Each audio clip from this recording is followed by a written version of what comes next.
నా పేరు రమేష్. నేను సెంట్ లూయిస్ నుంచి. సో, ఈరోజు చాలా సంతోషంగా ఉంది. శ్రీ శ్రీ వేదానంద బాబాజీ గారిని పరిచయం చేయడం. సో, శ్రీ శ్రీ వేదానంద బాబాజీ గారు పరమహంస హిమాలయ సత్ అవతార శ్రీ శ్రీ శ్రీ వేదానంద సరస్వతి మహారాజ్ ద్వారా ఎంతో జ్ఞానాన్ని పొంది ప్రస్తుతం హిమాలయాల్లోని రాణికేత్ ప్రాంతంలో ఆశ్రమం నిర్మించుకుని ఉన్నారు. ఆయన కైలాస మానస సరోవర పాదయాత్ర 3 సార్లు చేశారు. తర్వాత 14 సార్లు కైలాస మానస సరోవర యాత్రకి శిష్య బృందాన్ని తీసుకువెళ్లారు. అలాగే నర్మదా నది పరిక్రమం చేశారు. ఆ తర్వాతనే అవతారం అనే బిరుదు మన పత్రి గారిచే ఇచ్చారు. అలాగే స్వర్గారోహణ పర్వారానికి కూడా కొంతమంది శిష్యులను తీసుకుని వచ్చారు. తర్వాత ఆది కైలాస్ అనే కదలి వనం శ్రీశైలం దగ్గర ఉన్నటువంటి చాలా కష్టమైన యాత్ర చేశారు. సో ఈ రోజు నాకు చాలా సంతోషంగా ఉంది బాబాజీ గారిని మన ఈ అమృత కలశం దానికి ఆహ్వానించడం. Welcome sir, welcome Babaji. స్వాగతం, సుస్వాగతం. మీ సందేశంతో, మీ ప్రవచనంతో అందరినీ చేస్తారని కోరుకుంటున్నాం సార్. చాలా సంతోషం. అమృత కలశం ఒక మంచి భావనతో ఈ ఒక కలశాన్ని మనం పవిత్రంగా కలశ స్థాపన చేసుకుంటూ ఉంటాం. కలశాన్ని ఆధారం చేసుకుని దైవ కార్యక్రమాలు చేసుకుంటూ ఉంటారు.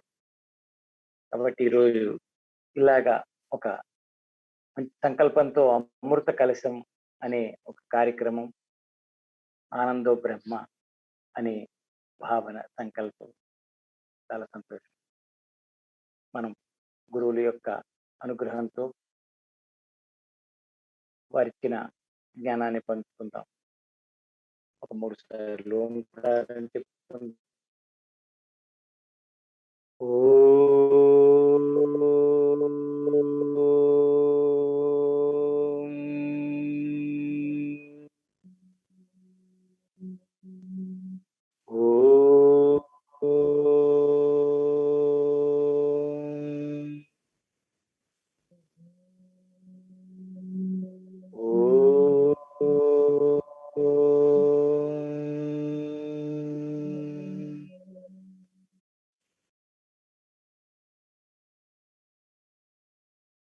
శ్రీ గురుభ్యో నమః.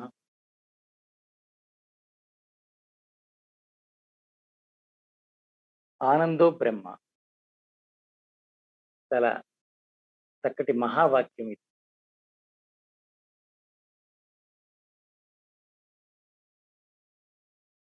ధ్యానానికి మెట్లుగా ఆలోచిస్తే సరైన మెట్టు ఏది అనుకుంటే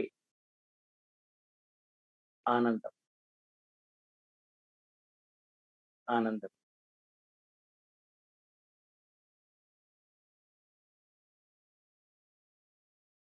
ఏ వ్యక్తి అయినా ఆనంద స్థితికి వెళితే,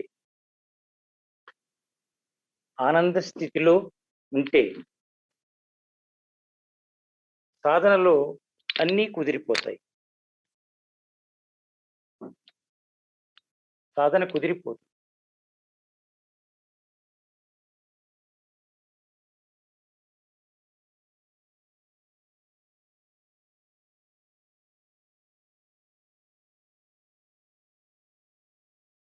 ఈవేళ మనం ఈ ఆనందో బ్రహ్మ అనే భావనతోటి కలుసుకుంటున్నాం. ముందుగా పత్రిజీ గారికి వారిని కలుసుకోవటం, వారు ఇలాంటి భావాలన్నిటికీ మూలంగా అందరినీ ప్రేరణ చేసి ఎందరెందరికో ఎన్నెన్నో విదేశాలు కానీ మొత్తం అంతా కూడా ఆయన ఈ ధ్యానము అనేది తప్పనిసరి, ఏ మనిషి అయినా సరే ధ్యానం చేస్తేనే ఉద్ధరింపబడతారు అనే ప్రేరణనిచ్చి ఇంటింట ఆ ధ్యాన క్రియని ఆయన ప్రతిష్ఠ చేస్తున్నారు. వారికి ముందుగా చక్కటి ధన్యవాదాలు. అలాగే జీకే గారు ఈ మధ్యన హిమాలయాలకు వచ్చారు. వారు చాలా మందితోటి 60 మందికి పైగా కరోనా టైంలో వారు చాలా చక్కటి ఛాలెంజింగ్ గా తీసుకురావటం, అందరూ ఈ ఉత్తరాఖండ్ ఇటువైపు వచ్చి బాబాజీ గుహ దగ్గర అనుభవాలు పొంది వెళ్ళటం, ఇవన్నీ చూడండి ఎలా జరుగుతున్నాయో. ఇక్కడ మనం ఆనందో బ్రహ్మ అనే భావన మనం పెట్టుకుని సంకల్పాలు తీసుకుంటూ జీవిస్తున్న స్థితి.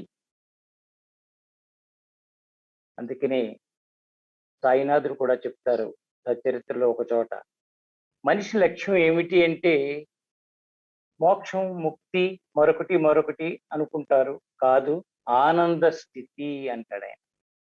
ఆనంద స్థితిని పొందటమే మనిషి యొక్క లక్ష్యం.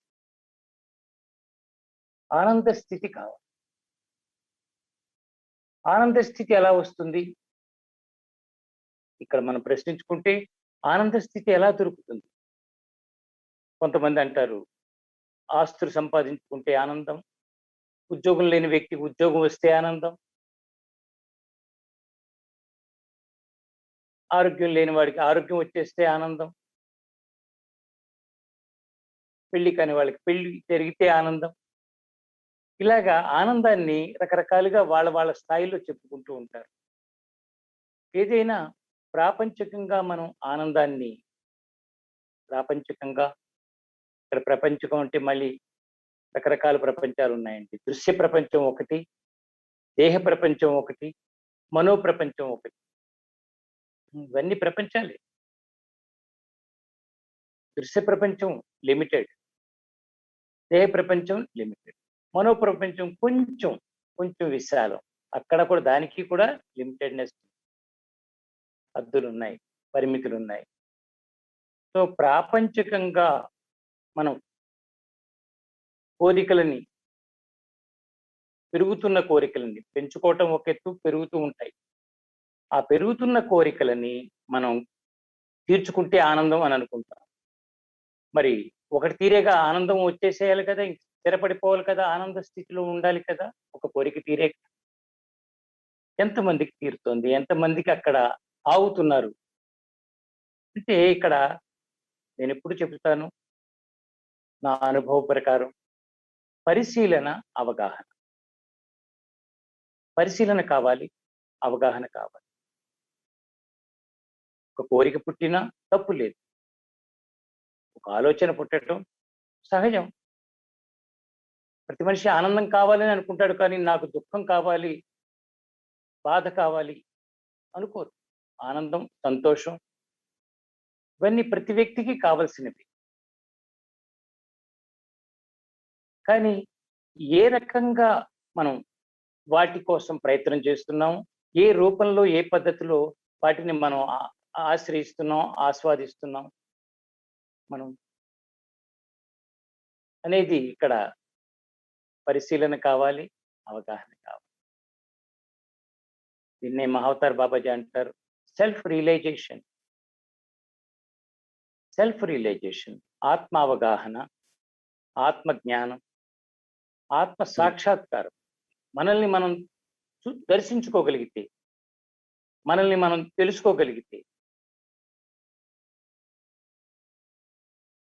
అక్కడ ఎప్పుడైతే మనం మనం అర్థమవుతున్నామో మన తప్పులు మనకే తెలిసిపోతాయండి. బయట నుంచి చెప్పక్కర్లేదు. బయట వాళ్ళు ఎవరో వచ్చి నువ్వు తప్పు చేసావని చెప్పక్కర్లేదు. అవగాహన లేని వ్యక్తికి బయట వాళ్ళు చెప్పినా కూడా అర్థం కాదు. అవగాహన లేని వ్యక్తికి బయట వాళ్ళు వచ్చి నువ్వు తప్పు చేస్తున్నావు, నువ్వు నీ ద్వారా తప్పు జరుగుతుంది నాన్న అని చెప్తే నీకేం తెలుసు, నువ్వు చెప్పొచ్చావు అంటారే తప్పితే మనం ఒప్పుకోం. అంటే తన మీద తనకి అవగాహన, పరిశీలన లేని వ్యక్తులు తప్పును గుర్తించలేరు, ఇంకొకరు చెప్పే మంచిని గుర్తించలేరు. తన తప్పుని గుర్తించలేరు, ఇంకొకరు చెప్పే మంచిని గుర్తించలేరు. పత్రిజీ గారు సత్య దర్శనం చేశారు. వారు ఒక గురువుని ఆశ్రయించి, గురువు ద్వారా కొన్ని విషయాలు ఆయనకు అందాయి, ఆత్మజ్ఞానం అందింది. వారు ఒక సంకల్పాన్ని తీసుకున్నారు, ప్రతి వ్యక్తికి చెబుతూ వెళ్తున్నారు. ఇలా చేయండి, ఇలా ఉండండి, ఇలా ఉండండి, తప్పు చేయకండి, నో జడ్జిమెంట్, నో కామెంట్. ఇలాంటి ప్రిన్సిపల్స్ అన్ని ఏవైతే వేదాలలో చెప్పారో, వేదాంత రహస్యాలు ఉన్నాయో ఆయన అన్నిటినీ చాలా సూక్ష్మంగా ప్రతి సామాన్యుడికి అర్థమయ్యేలాగా అందిస్తూ వస్తున్నారే. లివింగ్ గురు, లివింగ్ ఫామ్ లో భగవంతుడు ఎలా వస్తాడు? ఈ కలియుగంలో భగవంతుడికి రూపం లేదు. మిగతా యుగాల్లో రూపనామాలు ఉండేవి. ఈ యుగంలో ఆయనకి ప్రత్యేకమైన రూపం అంటూ లేదు. అంతా ఆయనే.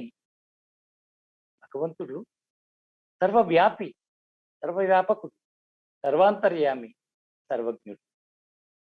సో అటువంటి భగవంతుడు ఏదో ఒక రూపం తీసుకుని, ఏదో ఒక రూపంలో మన దగ్గరకొచ్చి, మన ముందుకొచ్చి, మనకు కావాల్సింది మనకు అందించాలనే తపనతోటి భగవంతుడు రూపాలను తీసుకుంటూ ఉంటాడు. మీరు సంపూర్ణ ఆరోగ్యం, ఆనందంతో జీవించాలని అనుకుంటున్నారా? ధ్యానం, జ్ఞానం ద్వారా ఆరోగ్యం మరియు ఆనందం ఆధ్యాత్మిక జీవన విధానం. నిష్ణాతులచే ఆరోగ్య సలహాలకు సంప్రదించండి ఆచార్య సాంగత్యం. ఎటువంటి సమస్యనైనా ఎలాంటి ఒత్తిడి, శ్రమ లేకుండా ప్రతి ఒక్కరికి జూమ్ ద్వారా ఏర్పాటు చేసిన బ్రేకౌట్ రూమ్స్, ప్రత్యేకమైన గదులలో ప్రత్యేకంగా మాట్లాడటం జరుగుతుంది.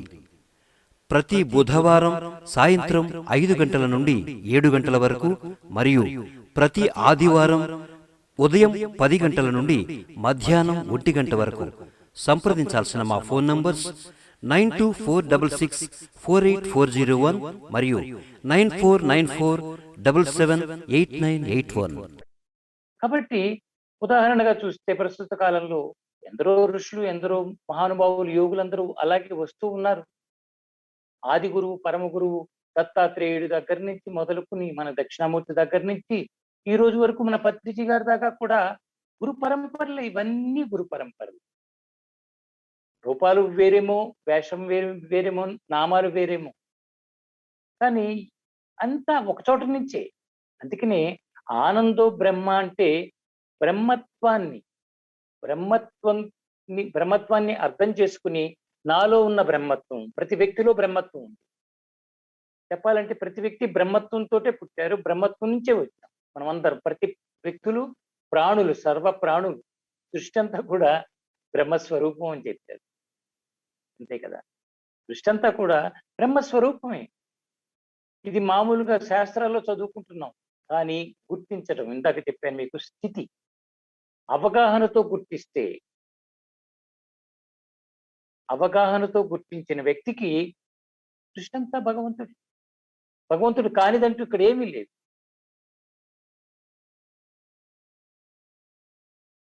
సో భగవంతుడు, అంతటా ఉన్న భగవంతుడు అందరిలోనూ ఉన్నాడు అనుకున్నప్పుడు ఇక్కడ ఇక విమర్శలుండవు, కోపం ఉండదు, దూషించటం ఉండదు, ఈర్ష్య ఉండదు, ద్వేషం ఉండదు.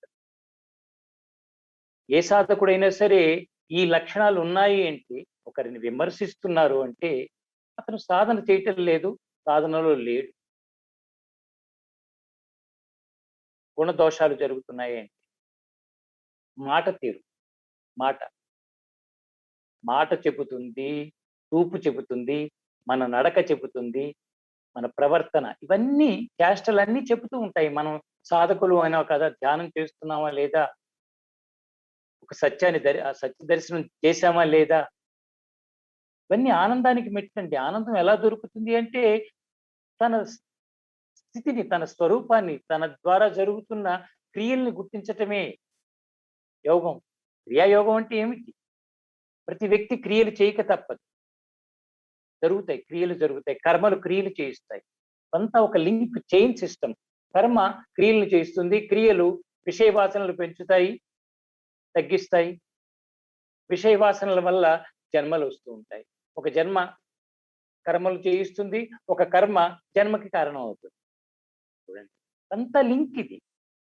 ఆధ్యాత్మికం కానిది, అందుకని ఆధ్యాత్మికం కానిదంటూ ఏదీ లేదు, అంత ఆధ్యాత్మికం. కాబట్టి పత్రిజీ గారు లాంటి మహానుభావులు సింపుల్ ఫామ్ లో ప్రేమగా, స్నేహంగా, చక్కగా వ్యక్తులకు దగ్గరవుతూ ఆ విశ్వ రహస్యాన్ని దానిగా తీసుకోవాలంటే అందరి వల్ల కాదు, వ్యక్తుల స్థాయికి దించడం. సాయినాథుడు కూడా వ్యక్తుల స్థాయికి తను వచ్చి, సామాన్యుడిగా వచ్చి వ్యక్తులతో కలుసుకుని ఆయన ఆ సత్యాన్ని అందించడానికి ప్రయత్నం చేశారు. సత్సంగం చేయటం, ధ్యానంలో ఉండటం,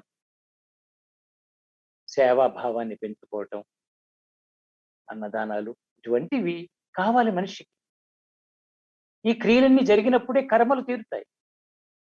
కర్మరాహిత్య స్థితి కావాలి అంటే, బంధరహితం కావాలి అంటే, మోహరహితం కావాలి అంటే కొన్ని క్రియలు చేయాలి. ఆ క్రియల్ని సాధన అంటాం. సాధనలు చేయాలి. ఆనందో బ్రహ్మ అని మనం అనుకుంటున్నప్పుడు నిజమే. ఆనందాన్ని మించిన బ్రహ్మత్వం మరొకటి లేదు. ప్రతి వ్యక్తి యొక్క స్వరూపం, మన మూల స్వరూపం ఏమిటి అంటే ఆనందమే. పసిపిల్లలను చూడండి. వాళ్ళేమి లెక్కలు పెట్టుకోరు. ఏం ఉండవు. ఏడుపొస్తే ఏడ్చేస్తారు. ఆనందం వస్తే ఆనందించేస్తారు. అంతే సహజంగా ఉండటమే ఇక్కడ. ఆనంద స్థితి అంటే ఎప్పుడు నవ్వుతూ ఉండటం కాదు. ఏ భావాన్ని వస్తే ఆ భావాన్ని అంటించుకోకుండా, ఆ భావాన్ని చక్కగా అనుభూతించటం, అనుభవించటం, ఆ భావంలో ఇమిడిపోయి ఉండటం. ఆనందానికి వ్యతిరేక పదాలు ఏమిటి? దుఃఖం, బాధ, నిరాశ, నిస్పృహ. అవి విపరీతం అయిపోతే ఈర్ష్య, ద్వేషాలు ఇవన్నీ చోటు చోటు చేసుకుంటాయి ఒకదాని వెనకాల ఒకటి. అక్కడ ఆనందాన్ని కోల్పోతారు.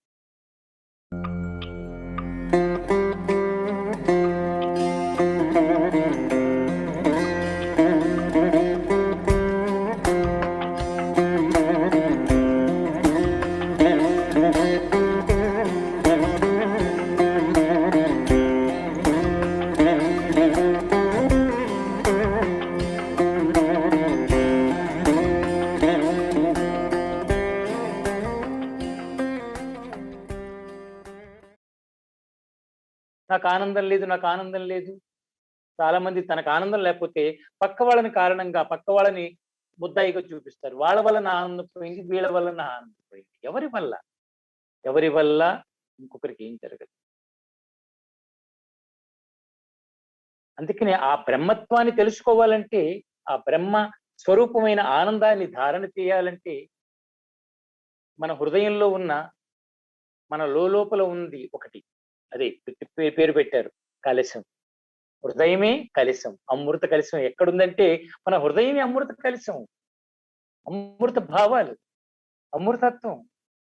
ఎందుకంటే హృదయంలోంచి ప్రేమ పుడుతుంది. అసలైన ప్రేమ, విష్ణు ప్రేమ పుడుతుంది. దివ్యమైన ప్రేమ పుట్టేది హృదయం నుంచి, అనాహత చక్రం. అందుకని హృదయం ఒక మందిరం, హృదయం ఒక కలశం.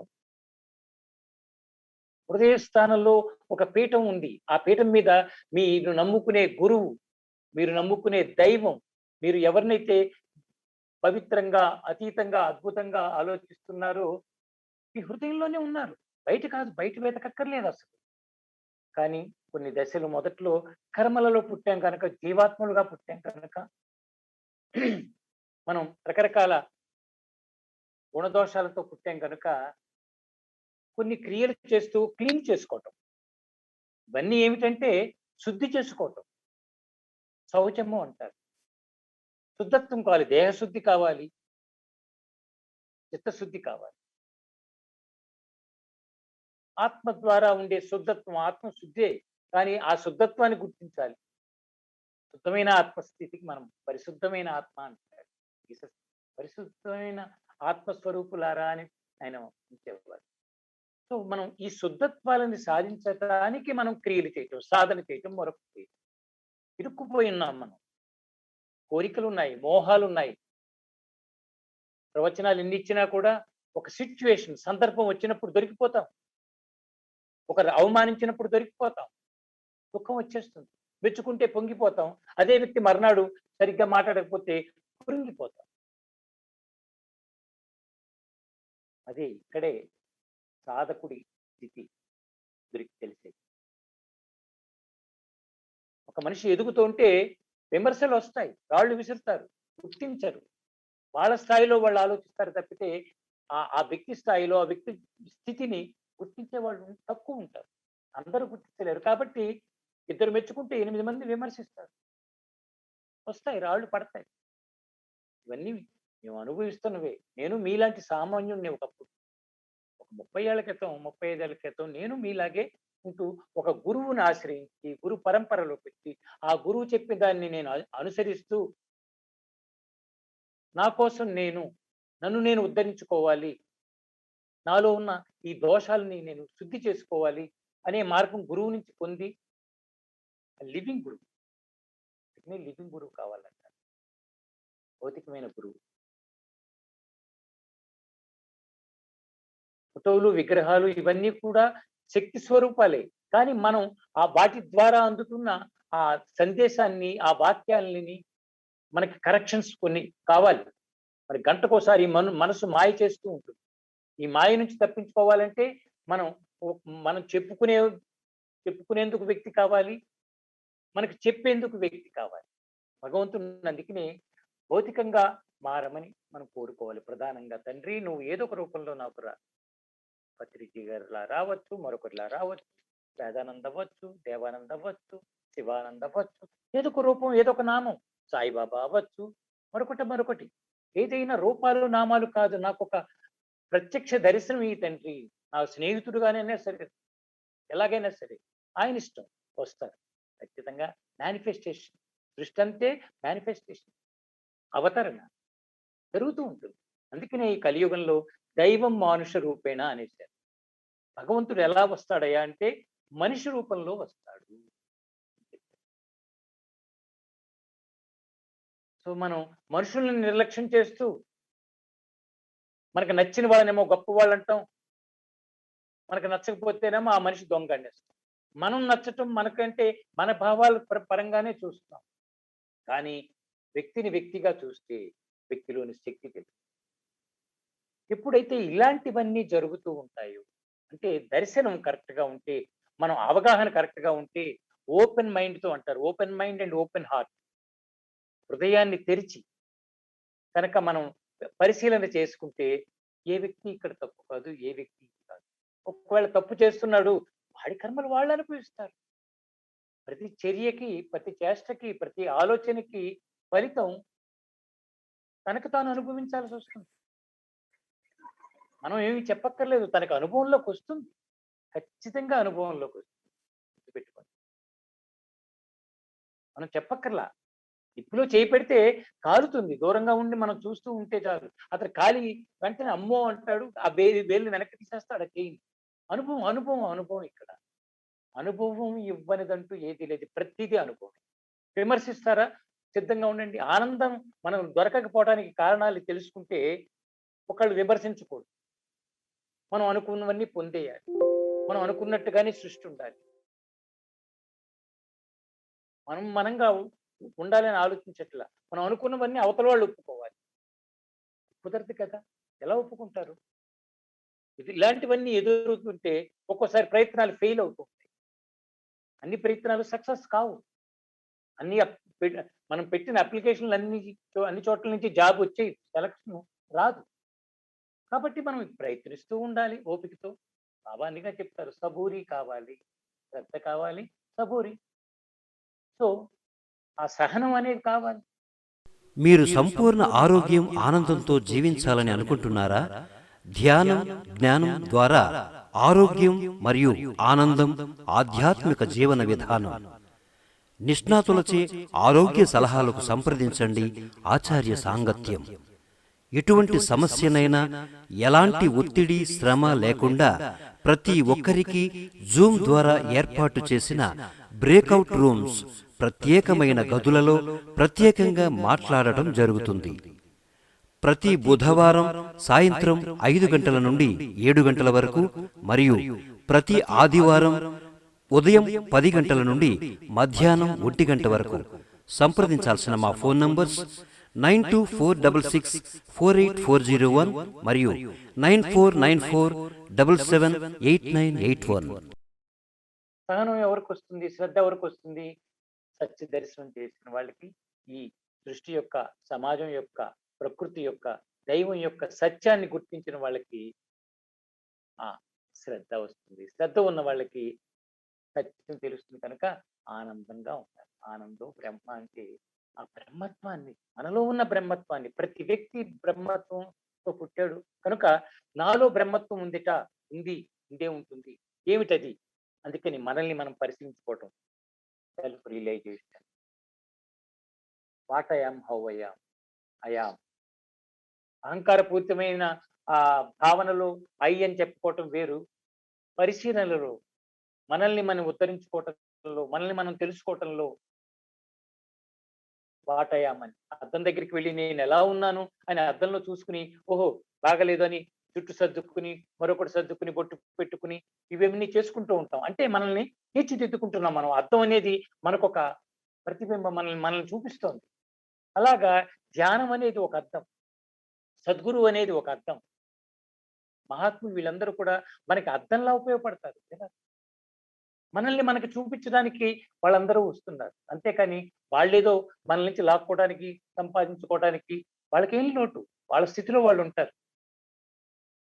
కాబట్టి మనల్ని మనం తెలుసుకుంటే మనలో ఉన్న ఆ బ్రహ్మత్వం, బ్రహ్మస్థితి కనుక తెలిస్తే ఆనందమయం జీవితం. భగవంతుడు చాలా చక్కగా పెట్టాడు. మనకి మంచి స్థితినిచ్చాడు. ప్రతి వ్యక్తికి, ప్రతి మానవుడికి, ప్రతి ప్రాణికి ఇచ్చారు. కానీ ఇతర ప్రాణులు గుర్తించలేవు. చెట్లలోనూ ఉంది, ఆకాశంలోనూ ఉంది, నదుల యొక్క జలంలోనూ అన్నిట్లోనూ ఒక శక్తిని ఆయన ఉంచాడు, ఇమిడిచాడు. ఆయన ఎవరికి పార్షియల్ గా ఆయన ఎవరిని సృష్టించలా. కానీ మానవుడికి మాత్రం ఒక ప్రత్యేకత ఇచ్చాడు. అందుకనే మానవుడు అతీతుడు. మానవుడు ఏదైనా చేయగలడు. కృషి ఉంటే మనుషులు ఋషులు అవుతారు. కృషితో తెలుసుకోవటం ఇదంతా కృషే. గ్రహించటం క్రియ అంత. మానవుడు తలుచుకుంటే చేయలేనిది లేదు. మానవుడిలో అతీత స్థితి ఏదైతే బయట ఉందో అది మానవుడిలో ప్రతి మానవుడిలోనూ ఉంది. అదే ఆ అతీత స్థితి, దాన్నే మనం బ్రహ్మత్వం అంటాం. ఆనందం మామూలు ఆనందం. ప్రాపంచికంగా ఆలోచిస్తే వస్తువుల పరంగా, బంధువుల పరంగా, వ్యవహారాల పరంగా పొందేది మామూలు ఆనందం. జీవితంలో జీవనం చేస్తూ సాధించేది ఆనందం. తర్వాత మనం ఆలోచిస్తే బ్రహ్మానందం. ఏదైతే ఆనందో బ్రహ్మ అంటున్నామో దాన్ని ఇటు తిప్పుకుంటే బ్రహ్మానందం.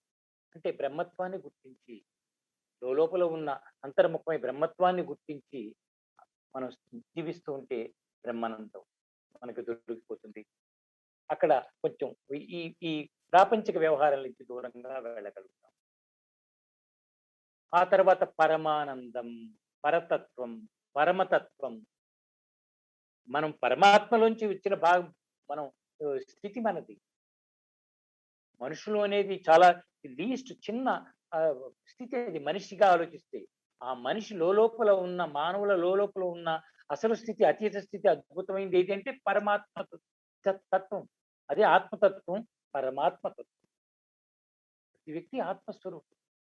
ఆ పరమానందం ఎప్పుడు దొరుకుతుంది? నేను పరమాత్మలోంచి వచ్చిన భాగాన్ని అనేది గుర్తిస్తే ఆ పరమానందం స్థిరపడుతుంది.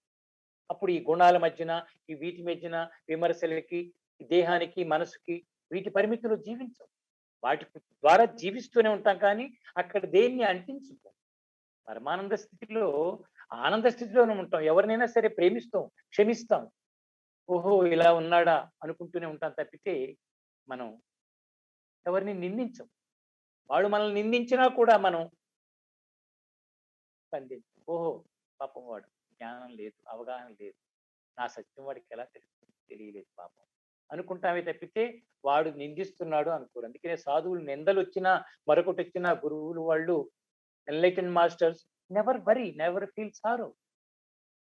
వాళ్ళ మీద జాలి చూపించి, అయ్యో! వాడు అలా అయిపోతున్నాడే, వాడు అజ్ఞానంలోకి వెళ్ళిపోతున్నాడే, నిందిస్తూ కొత్త కర్మల మీద వేసుకుంటున్నాడే అని బాధపడతారు తప్పితే, నన్ను అన్నాడు, నన్ను నిందిస్తున్నాడు అనే దాంట్లో వాళ్ళు ఉండరు. వాళ్ళ బాధంతా ఇతరుల కోసం. వాళ్ళ ఆనందంలో వాళ్ళు ఉంటారు. ఎవరైనా వాళ్ళ ముందు, వాళ్ళ దగ్గర, వాళ్ళతో ఉన్నవాళ్ళు వాళ్ళు తప్పుడు దారిలో, వాళ్ళు దారి తప్పుతుంటే, భావనలు మారిపోతూ ఉంటే దుఃఖపడతారు. వాళ్ళ దుఃఖం అంతా ఇతరుల కోసం. లేకపోతే వాళ్ళకి దుఃఖం ఏం లేదు. పరమానంద స్థితి. ఒకసారి ఆనందో బ్రహ్మ అని తెలుసుకుని బ్రహ్మానందాన్ని మనం గుర్తిస్తే పరమానంద తత్వంలోకి సహజంగా వెళ్ళిపోతాం. ఆ సహజ స్థితి అది. పరమానంద స్థితి అనేది సహజం. బ్రహ్మానందం దాకా కొంచెం మనం ప్రయత్నం చేయాలి, గుర్తించాలి. కొన్ని డిలీట్ చేయాలి, కొన్ని యాడ్ చేయాలి. ఇదంతా ఉంటుంటే ఇప్పుడు జరుగుతున్న కార్యక్రమాలు చక్కగా పెట్టారు ఇక్కడ అమృత కలశం పేరు. చాలా చక్కగా పెట్టారు. అన్ని అన్ని అన్ని రకరకాల కార్యక్రమాలు చెప్పి మనలో ఉన్న లెవెల్స్, మనలో ఉన్న స్థితులని జస్ట్ ఓపెన్ చేసుకుని ఆనందమయంగా మార్చుకోవటం. మనకు అడ్డొస్తున్నవి వాటన్నిటిని పక్కకి తీసేసి కాసేపు ఆహ్లాదకరంగా నవ్వుకోవటం, మనస్ఫూర్తిగా నవ్వుకోవటం. చక్కటి అంశాలు పెట్టారు పొద్దున్నుంచి సాయంత్రం దాకా. ఉదయాన్నే ఆ భరితమైన సంగీతం అంటే శబ్దం, నాదం. నాదం అంటే సృష్టి యొక్క మూల శక్తి, ఓంకారం. శబ్దానికి ఏదైనా మనం పేరు పెట్టాలంటే ఓం. ఆ ఓంకార శబ్దం ప్రతి స్వరంలో, ప్రతి మాటలో, వ్యక్తి మాటలో ఉంది. ఒక వాయిద్యం అంటే ఆ శబ్దం, ప్రతి శబ్దానికి మూలం ఓం. ఇవాళ ఉదయాన్నే మరి మనం మెడిటేషన్ చేసుకున్నాం అంటే ఆ సంగీత భరితంగా ఉదయాన్నే మన లోపల ఒక్కొక్క పొర, ఒక్కొక్క సెల్ వైబ్రేట్ అవుతోంది పాజిటివ్ గా, డివైన్ గా. శబ్దం మనకి ప్రభావితం చేస్తుంది. మనలోని శబ్దానికి బయట నుంచి ఒక ఆ దివ్య శబ్దం ఒకటి మనల్ని టచ్ చేసి, ట్యాప్ చేసి ఓపెన్ చేస్తుంది. సో మార్నింగ్ స్టార్టింగ్ ఒక రోజు ఇలా ప్రారంభించటం అది గొప్ప మెట్టు.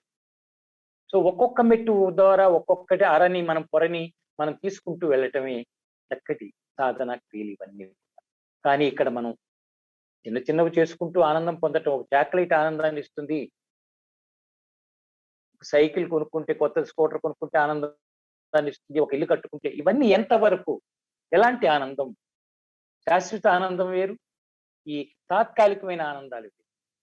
తాత్కాలికమైన పొందుతున్నా కూడా నిర్లక్ష్యం చేయకుండా, అక్కడ ఆగకుండా అసలైనది ఏది అని మనం మెల్లిగా స్టెప్ అయ్యి అంచెలంచెలుగా ఒక్కొక్క మెట్టు పట్టుకోవాలి. మళ్ళీ ఆ మెట్టు వదిలిపెట్టి రెండో మెట్టు ఎక్కాలి, రెండో మెట్టు వదిలిపెట్టి మూడో మెట్టు ఎక్కాలి.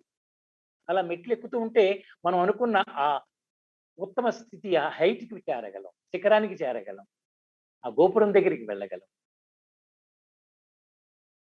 అలాగ మనం ఈ జీవితంలో మనం ఒక్కొక్క మెట్టుని దాటుకుంటూ వెళ్తూ ఉంటే ఆనందం, మామూలు ఆనందం నుంచి బ్రహ్మానందాన్ని పొందుతాం. అలాగే పరమానంద స్థితి ప్రతి వ్యక్తి లోపలే ఉన్నాయి. ఇవన్నీ లోపల ఉన్నాయండి, బయట కాదు, లోపల. విమర్శలకి చెలించకుండా, ఒక తాత్కాలికంగా కర్మ కారణంగా కష్టం వచ్చినా చెలించకుండా, ఓర్పుతో, నేర్పుతో, తన మీద తాను విశ్వాసాన్ని ఉంచుకుంటూ వెళుతూ ఉంటే ఎక్కడ దుఃఖం ఉండదు. మనల్ని మనం గౌరవంగా మనం చక్కగా చూసుకుంటూ వెళ్తూ ఉంటే ఎదుటి వాళ్ళ మీద గౌరవం పుట్టేస్తుంది. ఇక్కడ ఉన్నదే బయటకు వస్తుంది. కాబట్టి ఈ పరమానంద స్థితి భగవంతుడు చక్కటి మెకానిజం మనలో పెట్టాడు. మన కోశాలు పెట్టాడు, పంచకోశాలు. అన్నమయ కోశం, ప్రాణమయ కోశం, మనోమయ కోశం, విజ్ఞానమయ కోశం, ఆనందమయ కోశం మన లోపలే ఉంది. ఈ ఆనందం బ్రహ్మానందం అనుకున్నా, పరమానందం అనుకున్నా, ఇవన్నీ మన లోపల. ఆ 5వ కోశం అదే ఆనందం. ఆనందమే ప్రధానం. ఆ ఆనందం అనే స్థితి లేకపోతే ఏది సాధించలేము. భగవంతుడు మనలో ఈ పంచకోశాలను పెట్టాడు అంటే చూడండి, ప్రతి వ్యక్తిలోనూ, వీళ్ళు వాళ్ళు కాదు, ఆడాలి మగ లేదు, ప్రతి వ్యక్తిలో పంచకోశాలను పెట్టాడు. అన్నమయ కోశం ద్వారా ఒక శక్తి, ప్రాణమయ కోశం ద్వారా కొన్ని శక్తులు, ప్రాణశక్తిని తీసుకోవటం, ఇవన్నీ ఇది ఉంది. దీని తర్వాత మనకి మనోమయ కోశం. ఇక్కడికి వచ్చేటప్పటికల్లా వ్యవహారం మారుతూ ఉంటుంది. ఇక్కడ ఆనంద స్థితికి అంతకుముందు అన్ని కూడా బయట వ్యవహారాలని మనం బంధిస్తూ ఉంటే, బయట విషయం అంటే శరీరం బయటదే. శరీరం, ఈ ప్రాణశక్తి అని చెప్పుకున్నవి ఇవన్నీ బయట నుంచి వచ్చాయి, బయటికి వెళ్ళిపోతాయి. ఈ మనోమయ దగ్గర నుంచి ఆ భగవంతుడు ఇచ్చిన చక్కటి ఇది మనకి మనోమయ కోశం. తర్వాత అక్కడ మనోమయం దగ్గర జాగ్రత్త పడితే, ఈ దృష్టి బాగుంటే, తన మనస్సుని గుర్తిస్తే, మనసే ప్రధానం. సృష్టికి మూలానికి, సృష్టి జరగటానికి మనసే, సృష్టి ఉందని తెలుసుకోవటం మనసే, సృష్టి లేదన్నా మనసే. ఇప్పుడు ఎవరైనా సరే మనసు కారణంగానే ఇంటరప్షన్స్, మనిషి జీవితంలో ఏది ఎప్పుడు వస్తుందో, ఏది ఎప్పుడు పోతుందో తెలియని పరిస్థితులు ఇవి.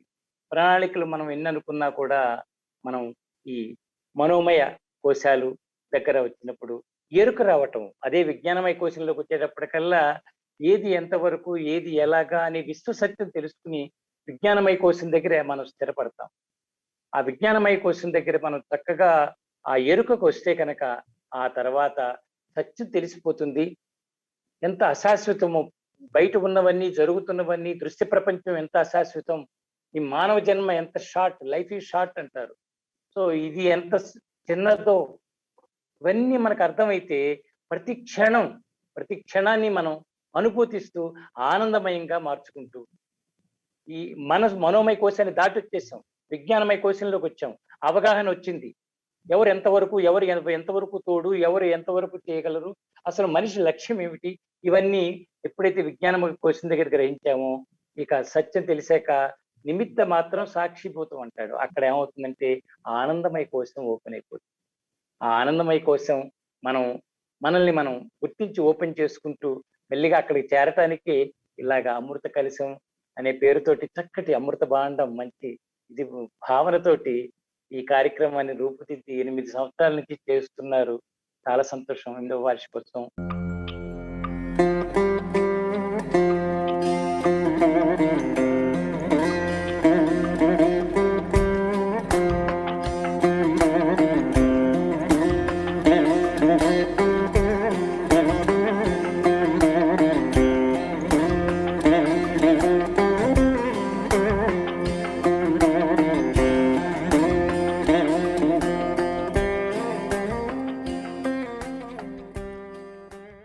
ఇలా మొత్తం చూడండి, ఇప్పుడు మైకు నాకు మధ్యన నేను ఇక్కడ హిమాలయాలలో ఉత్తరాఖండ్లో నేను ఇక్కడ జీవిస్తున్నాం.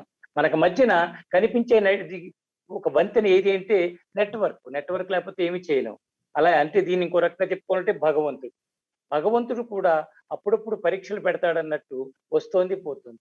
కానీ మనం ఒకరినొకరు ఇలా కలుసుకుని మాట్లాడుకోవటానికి ముందు మాట జరుగుతోంది, ఒక శబ్దం ఇక్కడి నుంచి వెళుతోంది, అక్కడ రిసీవ్ చేసుకుంటోంది.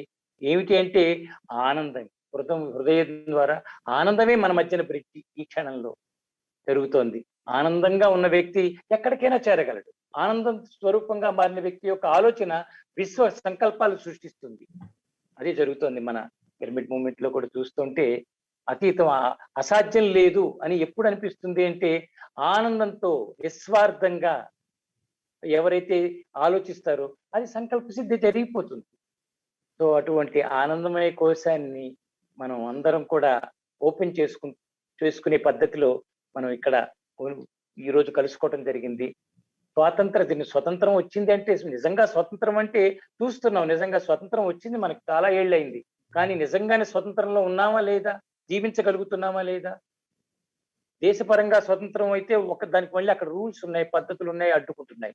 ఇక్కడ ఆత్మపరంగా వ్యక్తిపరంగా స్వాతంత్ర్యం ఎప్పుడు వస్తుంది అంటే తన ఆనందాన్ని తను గుర్తించినప్పుడు, తను ప్రతి క్షణం ఆనందంలో. ఎవ్రీ మూమెంట్ ఈజ్ సెలబ్రేషన్ అంటారు. అందుకని ఎవ్రీ మూమెంట్ ఒక సెలబ్రేషన్ గా, ఉత్సవంగా మలుచుకోగలిగితే ఆనందమయంగా ఉంటుంది. కాబట్టి అటువంటి ఆనందమయ స్థితిని, మన ఆనందమయ కోశాన్ని మనం ఓపెన్ చేసుకోవటమే ఇక్కడ సాధన, క్రియాయోగం. మరొకటి ఏదైనా సరే ధ్యానంలో ఏం జరుగుతుందంటే ఫలితం అంటే ఆనందమయం అయిపోతాం, మన ఆనంద కోశానికి చేరిపోతాం. సో అక్కడ భగవంతుని దర్శించుకుంటాం, మరొకటి ఏదున్నా అక్కడ అనుభూతి జరిగిపోతూ ఉంటుంది. ముందు ఆత్మ దర్శనం జరుగుతుంది పవిత్రంగా.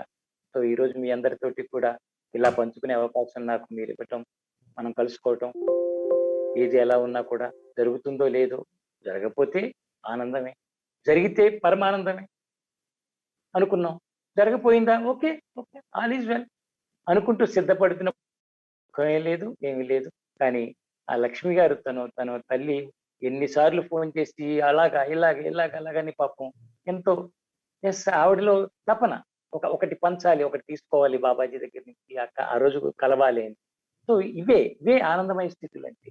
సో ఇక్కడ ఈ కార్యక్రమానికి వెనక అందరికీ కృషి చేసి ఇలాగా ఉత్సవాలుగా 3 రోజుల పాటు ఉత్సవాలు జరుపుకునే అవకాశం తీసుకున్నారు.